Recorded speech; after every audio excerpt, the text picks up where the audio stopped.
ಕರ್ತನಾಮದಲ್ಲಿ ಸ್ತೋತ್ರ. ಕರ್ತನಿಗೆ ಶುಭ. ಕರ್ತನು ಪರಿಶುದ್ಧನು. ನಮ್ಮನ್ನು ಕೂಡ ಪರಿಶುದ್ಧನಾಗಿ ಜೀವಿಸಬೇಕು ಅಂತ ಕೃಪೆ ಕೊಟ್ಟಿದ್ದಾನೆ, ದಯೆ ಕೊಟ್ಟಿದ್ದಾನೆ, ಕನಿಕರವು ತೋರಿಸಿದ್ದಾನೆ. ಎಜ್ಕೇಲ್ ಗ್ರಂಥದಲ್ಲಿ 28ನೇ ಅಧ್ಯಾಯ 12ನೇ ವಚನ ಓದಿಕೊಳ್ಳೋಣ. ತೂರಿನ ಅರಸನ ವಿಷಯದಲ್ಲಿ ಶೋಕಗೀತವನ್ನೆತ್ತು ಅವನಿಗೆ ಹೀಗೆ ನುಡಿ, ಕರ್ತನಾದ ಯೆಹೋವ ಹೀಗೆನ್ನುತ್ತಾನೆ, ನೀನು ಸರ್ವ ಸುಲಕ್ಷಣ ಶಿರೋಮಣಿ, ಪೂರ್ಣ ಜ್ಞಾನಿ, ಪರಿಪೂರ್ಣ ಸುಂದರ, ದೇವರ ಉದ್ಯಾನವಾದ ಏದೋನಿನಲ್ಲಿದ್ದಿ. ನೀನಿದ್ದ ಮಾಣಿಕ್ಯ, ಪುಷ್ಪಗರಾಗ, ಪಚ್ಚೆ, ಪಿತರ, ವೈಡ್ಯೂರ್ಯ, ನೀಲ, ಕೆಂಪು, ಸ್ಫಟಿಕ, ನವರತ್ನಗಳ ಭೂಷಿತವಾಗಿದ್ದೆ. ಯಾರಿಗೆ? ಲೂಸಿಫರ್. ರತ್ನ ವೈಡ್ಯೂರ್ಯಗಳ ಮಧ್ಯದಲ್ಲಿ ಜೀವಿಸುತ್ತಾ, ದೇವರನ್ನು ಆರಾಧಿಸುತ್ತಾ, ದೇವರನ್ನು ಸ್ತುತಿಸುತ್ತಾ, ದೇವರನ್ನು ಮಹಿಮೆ ಪಡಿಸುತ್ತಾ ಜೀವನ ಕಳೆಯುತ್ತಾ ಇದ್ದ ಸೈತಾನನು. ಇವನು ಸೂಪರ್ವೈಸರ್, ದೇವರ ಹತ್ರ ಸೂಪರ್ವೈಸರ್, ಒಂದು ಆರಾಧಿಕನು, ಒಂದು ದೂತನು, ದೇವರಿಗೆ ಒಂದು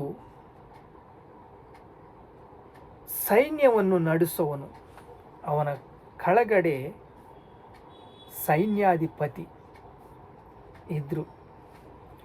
ಇಂಥ ಸಮಯದಲ್ಲಿ ಅವನಿಗೆ ಗರ್ವ ಬಂದುಬಿಟ್ಟಿದೆ.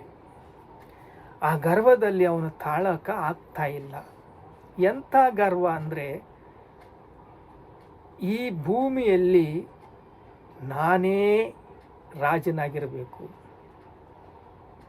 ಹೌದ್ರಿ, ಪರಲೋಕದಲ್ಲಿ ದೇವರ ಮೇಲೆ ಸಿಂಹಾಸನವನ್ನು ಹೆಚ್ಚಿಸಿಕೊಳ್ಳುವುದಕ್ಕೆ ಅವನು ತನ್ನ ಆಲೋಚನೆ ಕೆಟ್ಟೋಗ್ಬಿಟ್ಟು ಗರ್ವ ಬಂದ್ಬಿಡ್ತು. ಈಗ 28ನೇ ಅಧ್ಯಾಯ 2ನೇ ವಚನ ನಾವು ಓದ್ಕೊಳ್ಳೋಣ. ಕರ್ತನಾದ ಯೆಹೋವ ನಿನಗೆನ್ನುತ್ತಾನೆ, ನೀನು ಉಬ್ಬಿದ ಮನಸ್ಸುಳ್ಳವನಾಹ, ನಾನು ದೇವರ ಸಮುದ್ರದಲ್ಲಿ ದೇವರ ಆಸೀನವನ್ನೇ ಹತ್ತಿದೆ ಅಂದುಕೊಂಡೆ ಅಷ್ಟೇ. ನಿನ್ನನ್ನು ನಿನ್ನ ಮನಸ್ಸನ್ನು ದೇವರ ಮನಸ್ಸಿನಷ್ಟು ಹೆಚ್ಚಿಸಿಕೊಂಡಿದ್ದೇನೋ? ನೀನು ಎಂದಿಗೂ ದೇವರಲ್ಲ, ನೀನು ನರಪ್ರಾಣಿಯೇ. ಈಗೋ ನೀನು ದಾನಿಯೇಲನಿಗಿಂತ ಬುದ್ಧಿವಂತನು, ನಿನಗೆ ಮರೆಯಾದ ಮರ್ಮವು ಯಾವುದೂ ಇಲ್ಲ. ನಿನ್ನ ಜ್ಞಾನ ವಿವೇಕಗಳಿಂದ ಐಶ್ವರ್ಯಗಳನ್ನು ಗಳಿಸಿದಿ, ಬೊಕ್ಕಸಗಳನ್ನು ಇಂದ ಬೆಳ್ಳಿ ಬಂಗಾರವನ್ನು ತುಂಬಿಸಿಕೊಂಡಿದ್ದಿ. ನಿನ್ನ ಅಧಿಕಾಜ್ಞೆಯಿಂದಲೂ ವ್ಯಾಪಾರದಿಂದಲೂ ಸಂಪತ್ತು ವೃದ್ಧಿ ಮಾಡಿಕೊಂಡಿ. ಈಗ ಒಂದು ಸ್ಟೇಜಿಗೆ ಬಂದ್ಬಿಟ್ಟಿದ್ದಾನೆ ಅವನು ಸಂಪನ್ನ ಎಲ್ಲ ಬಂದ ಮೇಲೆ ಕೈಗೆ ದೇವರು ನೀನು ಯಾರು ಅಂತ ಇದ್ದಾನೆ. ಯಾವ ಮನುಷ್ಯನಾದರೂ ಅಷ್ಟೇ, ಸ್ವಲ್ಪ ಬಂದ್ಬಿಟ್ರೆ, ಕೋಪ ಬಂದ್ಬಿಟ್ರೆ, ದ್ವೇಷ ಬಂದ್ಬಿಟ್ರೆ, ಈ ಸಂಪನ್ನವನ್ನೆಲ್ಲ ನೋಡಿಕೊಂಡು ಆಹದಲ್ಲಿ ಉಬ್ಬಿಕೊಂಡ್ಬಿಟ್ಟ. ಈಗ ಅವನನ್ನು ಭೂಮಿ ಮೇಲೆ ಒಂದು ಒದ್ದುಬಿಟ್ಟ. 10ನೇ ಅಧ್ಯಾಯ ಲೂಕಾ ಸುವಾರ್ಥ 18ನೇ ವಚನ ನಾವು ಧ್ಯಾನ ಮಾಡಿದರೆ ನಮಗೆ ಸಿಗುತ್ತೆ. ಇಲ್ಲಿ ನೋಡ್ರಿ, ಲೂಕಾ ಸುವಾರ್ಥದಲ್ಲಿ 10ನೇ ಅಧ್ಯಾಯ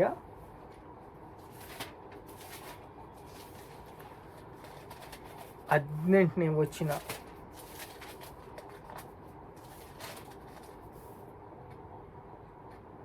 ಸೈತಾನನು ಸಿಡಿಲಿನಂತೆ ಆಕಾಶದಿಂದ ಬೀಳುವುದನ್ನು ಕಂಡೆನು. ನೋಡಿರಿ, ಹಾವುಗಳು, ಚೌಳುಗಳು, ವೈರಿಯ ಸಮಸ್ತ ಬಲವನ್ನು ತೊಳೆಯುವುದಕ್ಕೆ ನಿಮ್ಮ ಮೇಲೆ ಅಧಿಕಾರ ಕೊಟ್ಟಿದ್ದೇನೆ. ಯಾವುದೂ ನಿಮಗೆ ಕೇಡು ಮಾಡುವುದಿಲ್ಲ. ಆದರೆ ದೆವ್ವಗಳು ನಿಮ್ಮ ಅಧೀನದಲ್ಲಿದ್ದೇವೆ ಎಂದು ಸಂತೋಷ ಪಡದೆ ನಿಮ್ಮ ಹೆಸರು ಪರಲೋಕದಲ್ಲಿ ಬರೆದಿದೆ ಅಂತಂದು ಸಂತೋಷ ಪಡ್ರಿ. ಸೈತಾನನು ಸಿಡಿಲಿನಿಂದ ಬಿದ್ದುಬಿಟ್ಟ. ಈಗ ಅವನು ಒಂದು ಒದ್ರೆ ಭೂಮಿ ಮೇಲೆ ಬಿದ್ದುಬಿಟ್ಟ.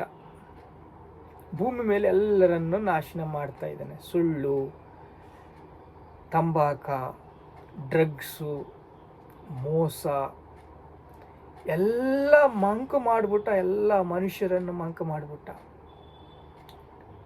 ಸತ್ಯವನ್ನದೇ ಇಲ್ಲ. ಪಿಲಾತನಂತಾನೆ ಸತ್ಯ ಅಂದರೆ ಏನು ಅಂತ. ಎಲ್ಲ ಮನುಷ್ಯರನ್ನು ಹಾಳು ಮಾಡಿಬಿಟ್ಟ. ಸೈತಾನನ ಗುಣ.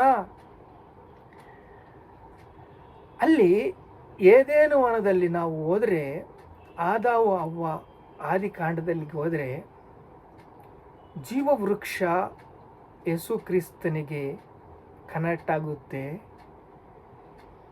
ಒಳ್ಳೆ ಮರ, ಕೆಟ್ಟ ಮರ, ಒಳ್ಳೆದ್ದು ಕೆಟ್ಟದ್ದು. ಆ ಮರದಿಂದ ಹಣ್ಣನ್ನು ತಿಂದು ಎಲ್ಲರನಿಗೆ ಮರಣವನ್ನು ತಂದುಬಿಟ್ಟಿದ್ದಾರೆ. ಈಗ ಯೇಸು ಕ್ರಿಸ್ತನಲ್ಲಿ ಯಾವ ಶಿಕ್ಷೆನೂ ಇಲ್ಲ, ಯೇಸು ಕ್ರಿಸ್ತನಲ್ಲಿರುವವರಿಗೆ ಮರಣವೂ ಇಲ್ಲ ಅಂತಂದು ರೋಮ 8:1 ನಾವು ಓದ್ತೀವಿ. ಯಾವ ಶಿಕ್ಷೆನೂ ಇಲ್ಲ. ಈಗ ಬಾಪ್ತಿಸ ತಗೊಂಡ್ರು ಸತ್ತರೆ ಸಾಯಲ್ಲ, ಅವರು ನಿದ್ದೆ ಮಾಡ್ತಾರೆ, ಅವರಿಗೆ ಮರಣವೇ ಇಲ್ಲ. ಯಾಕೆಂದರೆ ಯೇಸು ಕ್ರಿಸ್ತನ ಜೀವವೃಕ್ಷವನ್ನು, ವಾಕ್ಯವನ್ನು ನಾವು ಸೇವಿಸ್ತಾ ಇದ್ದೀವಿ. ಈಗ ಸಾತಾನು ಮನುಷ್ಯರೆಲ್ಲರೂ ಕೂಡ ಆತ್ಮಕ್ಕೆ ಸಾವಿಲ್ಲ, ನರಕಕ್ಕೆ ಹೋಗಬೇಕಾಗುತ್ತೆ. ಅದಕ್ಕಾಗಿ ಮುಂದೆ ಯೇಸು ಕ್ರಿಸ್ತನು ಶಿಲುಬೆ ಎತ್ತಿ, ರಕ್ತ ಸುರಿಸಿ, ಪ್ರಾಣ ಕೊಟ್ಟು ಎಲ್ಲ ಮನುಷ್ಯರನ್ನು ಮಾರು ಮನಸ್ಸು ಒಂದು ಅಂತಂದು ಹೇಳಿದ್ದಾನೆ. ಈಗ ಈ ಎಜ್ಕೇಲನ ಗ್ರಂಥದಲ್ಲಿ 28ನೇ ಅಧ್ಯಾಯ, ಅಲ್ಲಿ ಗರ್ವ ಹೊಂದಿ ತಳಗಡೆ ಬಿದ್ದು ಎಲ್ಲ ಮನುಷ್ಯರನ್ನು ನಾಶನ ಮಾಡ್ತಾ ಇದ್ದರೆ, ಯೇಸು ಕ್ರಿಸ್ತನು ನಮಗಾಗಿ ಪ್ರಾಣ ಕೊಟ್ಟು ರಕ್ತ ಸುರಿಸಿ, ಏದೇನು ವನದಲ್ಲಿ ಮರಣ ತಂದ ಆದಾಮ ಅವ್ವರಿಂದ, ಪಾಪ ಜನ್ಮ ಕರ್ಮ ಪಾಪದಿಂದ ನಮ್ಮೆಲ್ಲರಿಗೆ ಮತ್ತೆ ಜೀವವನ್ನು, ಯುಗ ಯುಗಗಳು ದೇವರೊಂದಿಗೆ ಇರಬೇಕು ಅಂತ ನಮ್ಮನ್ನು ಜೀವವೃಕ್ಷವನ್ನು ಕೊಟ್ಟು ನಮಗೆ ಒಂದು ಕೀ ಕೊಟ್ಟಿದ್ದಾರೆ. ಏನಂದರೆ, ರೋಮಾಪುರದವರಿಗೆ 10ನೇ ಅಧ್ಯಾಯ 9ನೇ ವಚನ ಓದಿಕೊಂಡ್ರೆ, ಯೇಸು ಕ್ರಿಸ್ತನಂದು ಸ್ವಂತ ರಕ್ಷಕನಾಗಿ ಅಂಗೀಕರಿಸಬೇಕಾದರೆ ಯೇಸು ಕ್ರಿಸ್ತು ದೇವರಂತೂ ನಾವು ನಂಬಬೇಕು. ನಂಬಿದರೆ, ಸ್ವಂತ ರಕ್ಷಕನಾಗಿ ಯೇಸು ಕ್ರಿಸ್ತನಂದು ನಂಬಿದರೆ ನಿಮಗೆ ನಿತ್ಯ ಜೀವವು ಸಿಗುತ್ತೆ. ಈಗ ಮರಣದಿಂದ ತಪ್ಪಿಸ್ಕೊಳ್ಬೇಕು ಅಂದರೆ ನಂಬಬೇಕು. ಯಾರನ್ನು ನಂಬಬೇಕು? ಯೇಸು ಕ್ರಿಸ್ತನನ್ನು ನಂಬಬೇಕು. ಈ ಸತ್ಯವೇದವು ಏನು ಹೇಳುತ್ತೆ ಅಂದರೆ, ಯೇಸು ಕ್ರಿಸ್ತನನ್ನು ನಂಬಿದರೆ ನಿಮಗೆ ರಕ್ಷಣೆ ಸಿಗುತ್ತೆ, ಯುಗ ಯುಗಗಳು ದೇವರೊಂದಿಗೆ ಬಾಳ್ತೀರಾ. ಪ್ರಾರ್ಥನೆ ಮಾಡಿಕೊಳ್ಳೋಣ. ತಂದೆ, ನಮಗೆ ಸತ್ಯವನ್ನು ಹೇಳಿಕೊಟ್ಟು ನಮ್ಮನ್ನು ಬಲಗೊಳಿಸಿದೀಯ, ಸ್ಥಿರಗೊಳಿಸಿದೀಯಾ, ಸಿದ್ಧಗೊಳಿಸಿದೀಯಾ, ನಮ್ಮನ್ನು ಸ್ಥಿರಪಡಿಸಿದೀಯಾ. ಹೌದು ಸ್ವಾಮಿ, ನಿಮಗೆ ಸ್ತೋತ್ರ, ಸ್ತುತಿ, ಮಹಿಮೆ, ಘನತ, ಪ್ರಭಾವಗಳು ಯೇಸು ಕ್ರಿಸ್ತ ನಾಮದಲ್ಲಿ ಚೆಲ್ಲಿಸ್ತಾ ಇದ್ದೀವಿ ತಂದೆ. ಆಮೇನ್.